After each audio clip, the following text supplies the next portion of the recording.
What's the highest level of love in the world? The Eibishter tells us, Banim atem l'Hashem Elokeichem, you are my son. But that's not the highest level. There are much higher ways of feeling love, romance, connection in the world. So why was it that Hashem didn't choose higher level? Why did he only choose father and child, parent and child? And then, what is Shir HaShirim all about? So think about it like this. Hashem couldn't pick Shir HaShirim love. All that tremendous love levels, of high levels, that Shlomo HaMelech describes in Shir HaShirim between lovers. Hashem could have said, I'm your lover. But he couldn't. You know why? Because that love can dissolve. So Hashem chose the strongest bond that can never be broken. That's why he picked parent and child. Because the love between a parent and a child can never be severed, can never be damaged, can never be broken. A kid could be a retzeach, a murderer, can kill 50 people, and they'll give him lethal injection, and the whole world will clap, and the parents will understand and clap, but they'll also be crying, because the pain that they'll have is unbelievable, because that is indestructible, unconditional love, unbreakable love. Hashem said, that's the one I'm choosing. Shlomo HaMelech went ahead. He said, fine, we have that unbreakable love. I want to raise it.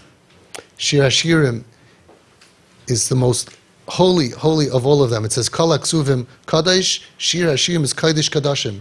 Because he raised our relationship with Hashem to lovesick, Choyle Ahava. Hashem couldn't choose that though, because it can get less. So he picked the one that's indestructible. But we can upgrade our love to Hashem to crazy lover's love, romance, passion. That's TP. There's regular Av Leben. Kids give you nachas, you hug them, normal things. Have a great relationship, a great normal relationship with your kids. But as parents, even though that love is there and is indestructible, you can raise your relationship to an all higher, amazing level of romance. What you're doing is romance. When you give your boy or son or daughter a necklace which says, I love you more than anything in this world, that's romance.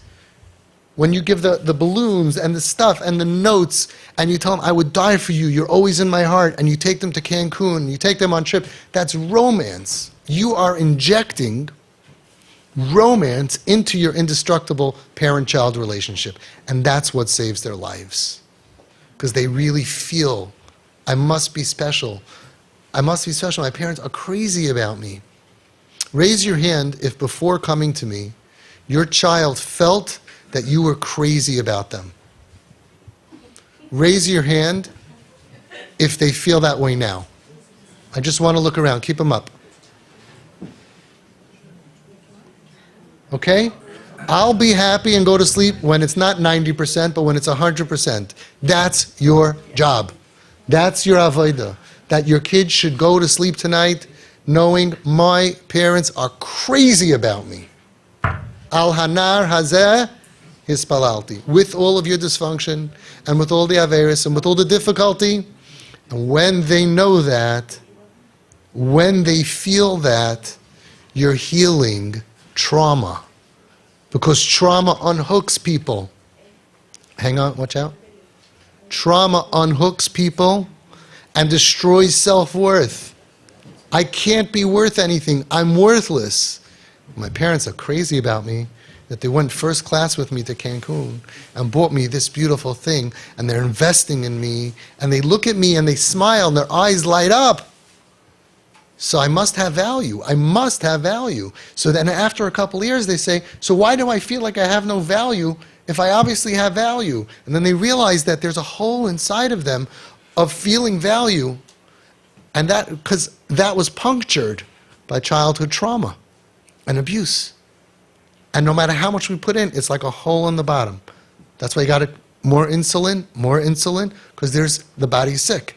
The nefesh of children who get hurt are sick. And you need somebody who's going to tell you, I'm never giving up on you, I believe in you, I love you, but even more than that, what do I always tell you? What's more important than saying I love you? I like you. I love you means nothing to them. Yeah, you would love me if I was Down syndrome. In fact, you'd probably prefer it. You love me just because you gave birth to me, and that's the way God made the Bria. It says nothing about him when you say, I love you. I like you. You're likable. I have a friend who's a home sweet homeboy, and he's my friend. Kip, kid in pain. He told me, my own parents don't like me. And that means that I'm not likable. And if I'm not likable, I don't deserve to live. And then he tried to kill himself.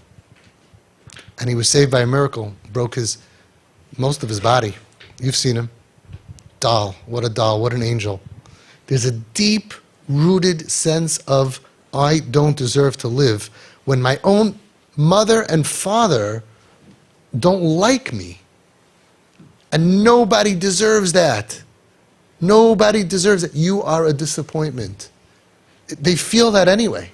You have to remind them every single day, no, I'm not disappointed in you. You are lechatchila. You're not b'di'eved. The stork didn't drop off the wrong kid at the wrong family. No, I see your goodness and your beauty, and I know you. I know who you are. You know who said that? Hashem. Ra'oi ra'isi es ani ami, ki yodati es machayvav. Hashem told Moshe Rabbeinu, I have seen the affliction of my people. I know their pain. Says the Medrash, Ra'oi ra'isi is a double lashon. It should say, Ra'isi es ani ami. I have seen the affliction of my people. I know their pain. Ra'oi ra'isi, a double lashon. Says the Medrash, Hashem tells Moshe Rabbeinu, Ata roye re'iyah achas, v'ani roye shtei riyos.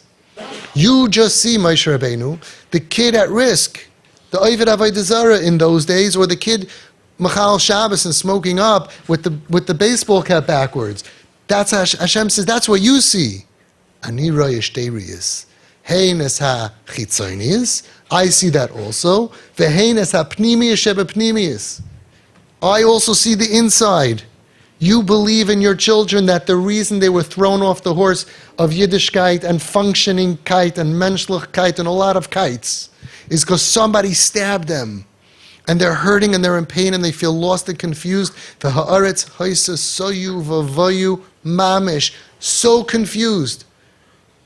When's night? When's day? What's left? What's right? What's straight? What's not? They don't know if they want to be boys or girls, or want to marry boys or girls. They're so confused. So confused. Says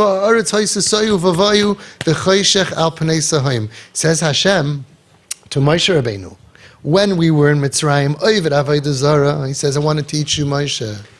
Ra'oi ra'isi. I see the external also. I see the miniskirt. I see the Chil Shabbos. I see all the Averis. Yeah, I see it. But I also see the Pnimiyus Shebe Pnimiyus. Ki yodati es mach'ovav. I know that they're only acting this way because they're in pain. You have to be godly. You have to see their pain and understand this is not a chesaron in Yiddishkeit. This is not a chesaron in chinuch. This is not a chesaron in Yediyah. That's why we don't give advice ever. It's not a chesaron in Havana, that they don't understand things. There's somebody that broke them, and you have to fix them. And the crazy glue, that's why we do, is crazy. You are the crazy glue that keeps on making somebody who feels this noise of I am worthless, I am worthless, I am worthless, I am worthless. And you, constant, you're amazing, you're incredible, you're the apple of my eye, I am so proud to be your mother, I am so proud to be your father. Gifts and things that are engraved, amazing things and fun that is counterbalancing the noise in their brain that I don't have worth. That's what TP is all about. That's your job. And you can't do CPR and do that if you're not looking at each other. You got to take down the walls with the bombs and the gifts and create the relationships. And once you have the relationship, you got to use the relationship to do CPR and revive them. That's what we're all about. It's such a pleasure to me. We have parents who really get this. And I'm so frustrated that some of you still miss the boat. So I encourage you to come to trainings again, retrain until you get it right, because you're the only one that could save your kid. That's it. Only you. Nobody else. Guess what? Cavalry, not coming. These parents that called me, like I said, what therapist, what this? I wish I could say, oh, go here, go there, go there. But we all know the story. Where's the kid going to be in 6 months? In 6 months from now, halavai, I wish he finds the therapist, he gets on the right medication, life is good, he's back in yeshiva. But unfortunately, we don't have that track record, and we've dealt with so many people. It's so painful, the road that he's going to go through. And the only difference that he's going to have between him and his friends is he going to have parents that believe in him in spite of everything or not? That's why we do what we do.